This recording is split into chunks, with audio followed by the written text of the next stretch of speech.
Good day everyone, I am Hadija B. Agilani from BTV TEDWAF 3D. So today, I'm going to tackle about the science, technology, and nation building. So science and technology play a pivotal role in nation building by driving economic growth, improving public welfare, and fostering national identity and resilience. In the Philippines, the journey of science and technology has evolved through various historical periods, significantly contributing to the country's development and global standing. So, history of science and technology in the Philippines. So, historical evolution of science and technology in the Philippines. The development of science and technology in the Philippines can be traced through several key periods. So, we have pre-colonial. So first, the pre-colonial Philippines. So science and technology in pre-colonial period. During the pre-colonial period, the inhabitants of the Philippines islands demonstrate significant science and technological knowledge primarily applied to their daily livelihood. So, in during this time, people were already engaged in farming, fishing, mining, weaving, and pottery. So, natives made tools out of stone for sewing, drilling, and polishing. Then, later, they made use copper, gold, bronze, and iron to craft metal tools. So, back in the day nga, Filipinos were resourceful. They started with stone tools for basic stuff like mga cutting, ganyan. But they leveled up when they discovered metalworking. So, they used copper, gold, bronze, and iron to make stronger tools.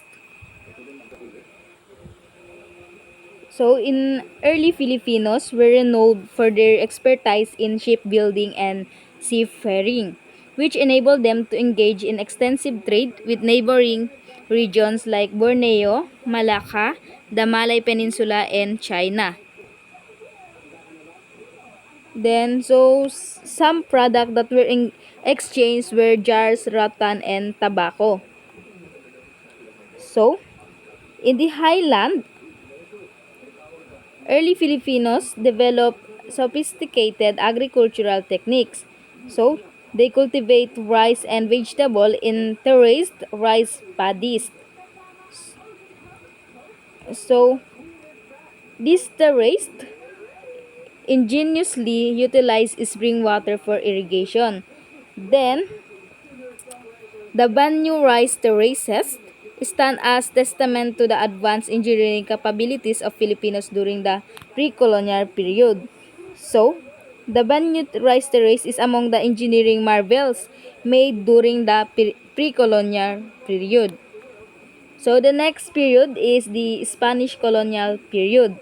So, the modernization of science and technology began with Spanish colonialization. So dito nga, the modernization of science and technology in the Philippines began when the country was colonized by Spain. So, research in agriculture and rising industries was particularly encouraged. So, na-encourage by Real Sociedad Económica de los Amigos del País de Filipinas or Royal Economic Society of Friends of the Philippines. So, this was spearheaded by the Real Society. This society was founded by the Governor General Jose Vasco y Vargas under the Royal Decree of 1780.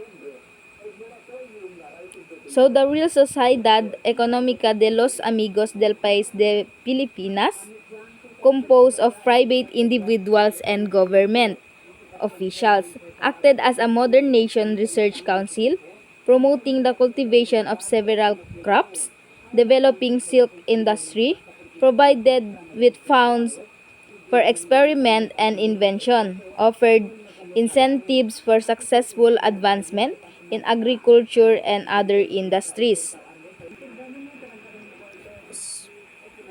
So, founded the publication of scientific literature trips of Filipino scientists to Spain and scholarship for Filipinos. So, Agri introduced more advanced agricultural practices taught by the Spanish. So, the Spanish constructed roads, bridge, and building through the Polo y Servicio, a system of forced labor. So here, it required of every male native age 16 to 60 years old.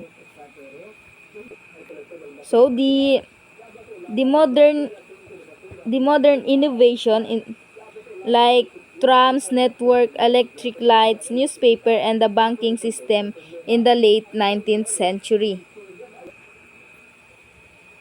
So, later, meteorological studies were promoted by Jesuits who founded the Manila Observatory. So, established in 1864 by Jesuit scientists at the Ateneo de Manila University, conducted meteorological, seismological, and astronomical studies. Issued the first public typhoon warning in the country in 1879. Then, in 1884, a royal decree made the observatory an official institution. So, by 1901, it was made the central station of the Philippines Weather Bureau. So, Philippines Weather Bureau in 1901, it was designated as the central station of the colonial government.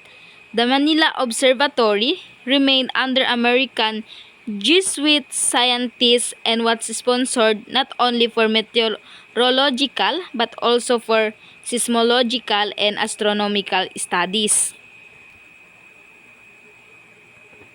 And also, Spanish colonial period contributes a formal education.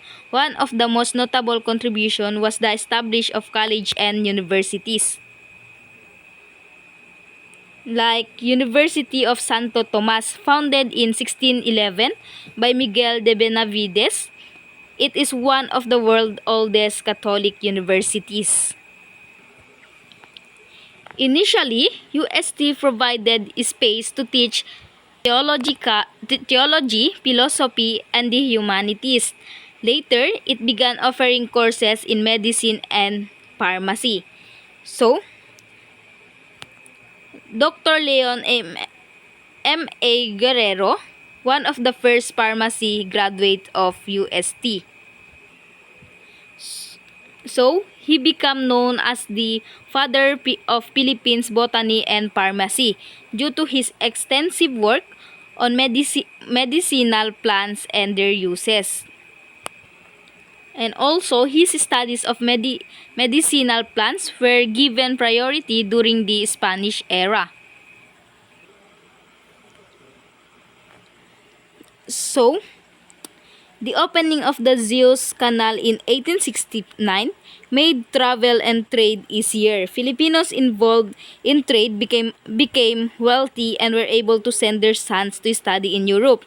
They were then called the Ilustrados. Then, in the early 1880s, Filipinos began to cultivate their intellectual awareness and national consciousness. When the Philippine nationalist movement was founded, Mojares 2013. So, the propaganda-based movement led by Filipino Ilustrados such as Jose Rizal, Marcelo H. del Pilar, and more, established network in Europe and asked the Spanish government for reform in the Philippines. However, the propaganda movement failed to bring Jose Rizal, Marcelo H. del Pilar, and Mariano Ponce were among the prominent leaders of the movement. Self-reform from Europe and eventually incited the Philippines Revolution. So the propaganda movement moved from Spain to Asia and established headquarters in Hong Kong in 1896. So Mariano Ponce became the representative of the revolutionary government of the Philippines.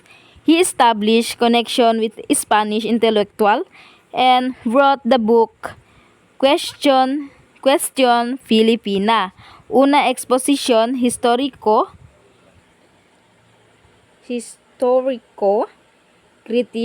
critica, 1901. So, it's expressing the Philippines' struggle for independence. Decolonize is still the Filipinos' love for intellectualism and independence grew. The movement enabled them to demand the establishment of more educational institutions. So, Rizal death brought attention to the cause of Ilustrados. To prioritize education, knowing that education will empower Filipinos and help them gain independence. The Filipino people strive to further the knowledge and aim not only for independence but for economic and technological development. So that's all for my report. Thank you.